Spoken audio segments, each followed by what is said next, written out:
Hello everybody and welcome back to A Royal Reader. My name is Snedra and today I'm going to be doing the if you like this book, you'll like this other book video.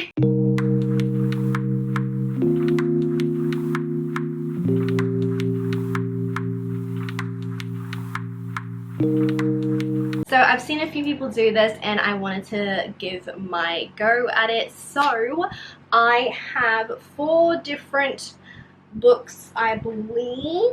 3, 4, yes. So I have 4 different books here that I want to talk about, and let's get right into it. So the first book that I'm going to suggest to you is if you enjoyed The Cruel Prince, you will most likely enjoy The Iron King or The Iron Face series by Julie Kagawa. Now, the reason I think you'll probably like this is that it has a very similar vibe.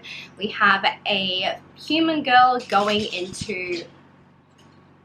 Please ignore my kitten, he is being very, very disruptive.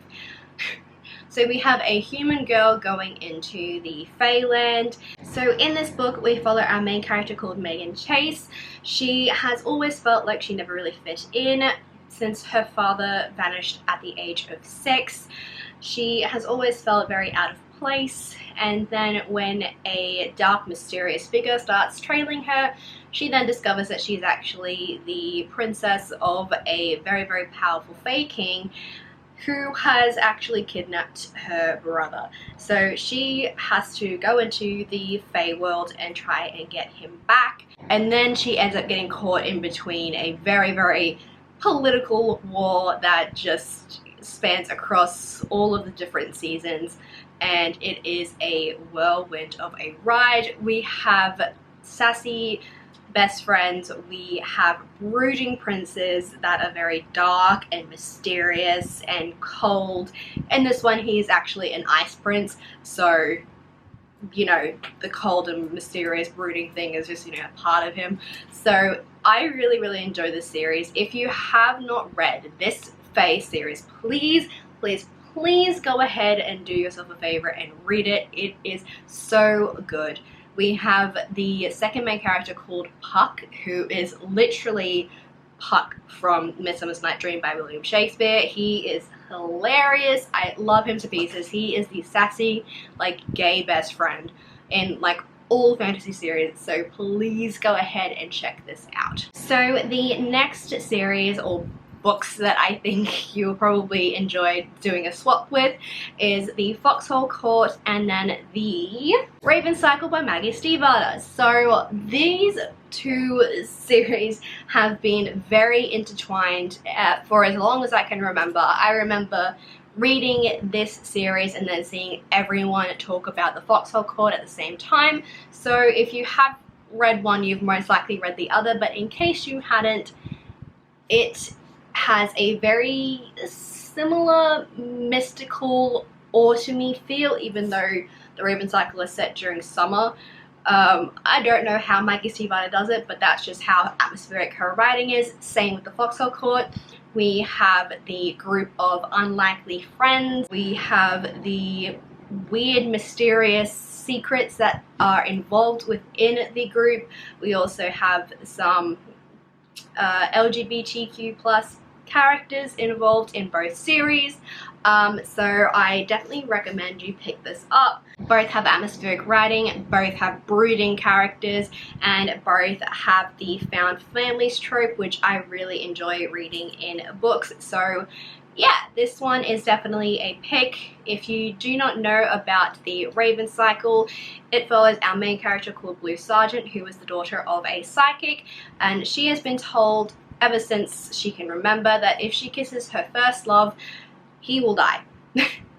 And when she goes to this sort of ceremony with her mother, I believe, she sees a ghost for the first time of a boy who is local to the town, who goes to the boarding school that is there. It's like a rich boarding school, and he is called Gansey, and somehow they end up meeting in real life, and she gets involved with Gansey and his lovely group of boys, and it is just a whirlwind of a ride where Gansey is on this mission to find a sleeping Welsh king who can grant him a wish, and it is just insane. It is atmospheric, it is beautiful. I loved this series so much. If you want an atmospheric book that you can literally just dive into, please read this. Oh, my battery's flashing at me. Why? So the next two books that I want to talk about are very similar, I want to say.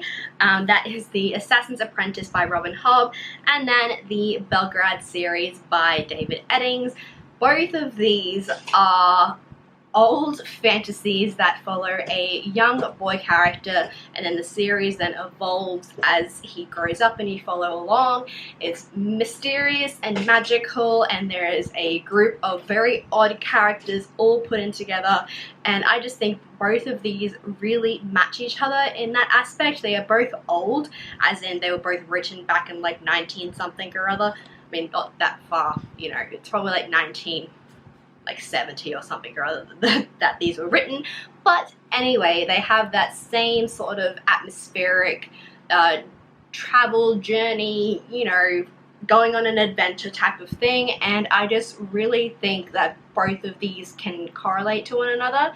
They have a teenage boy character who finds out that something has happened in his life, and then he is dragged away on a magical quest to either kill the big bad guy or find out where the big bad guy is, and I really enjoyed it. This is also the series where my parents decided to pick a character from and name me after them. So unfortunately unfortunately the character I'm named after does not turn up until book 3, I think, and she is hilarious from what I can remember when I read it ages ago. Yes, so I highly suggest you read this one if you want to see my name in a book.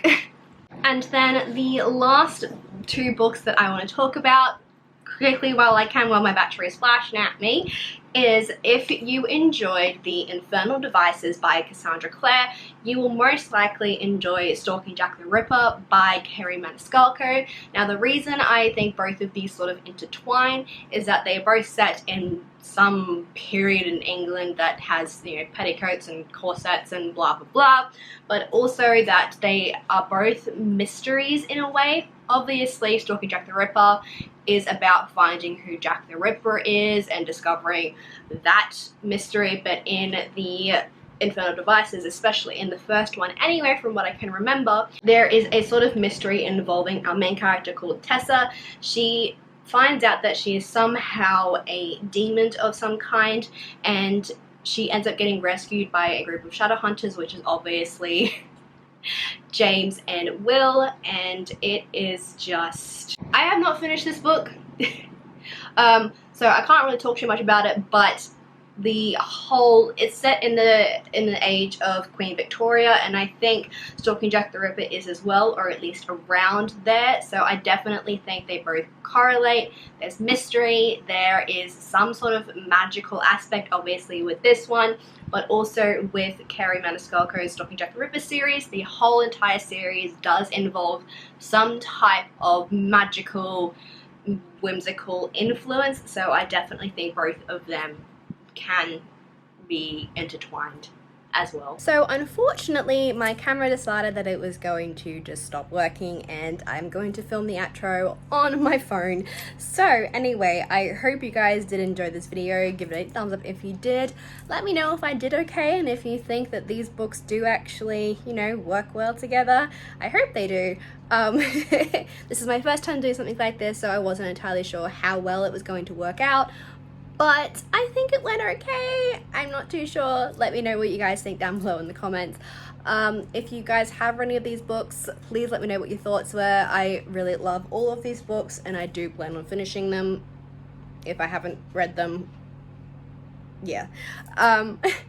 So I hope you guys enjoyed the video. Give it a thumbs up if you did. Don't forget to subscribe and to check out my Twitter and Instagram so you can come and talk to me about more of them.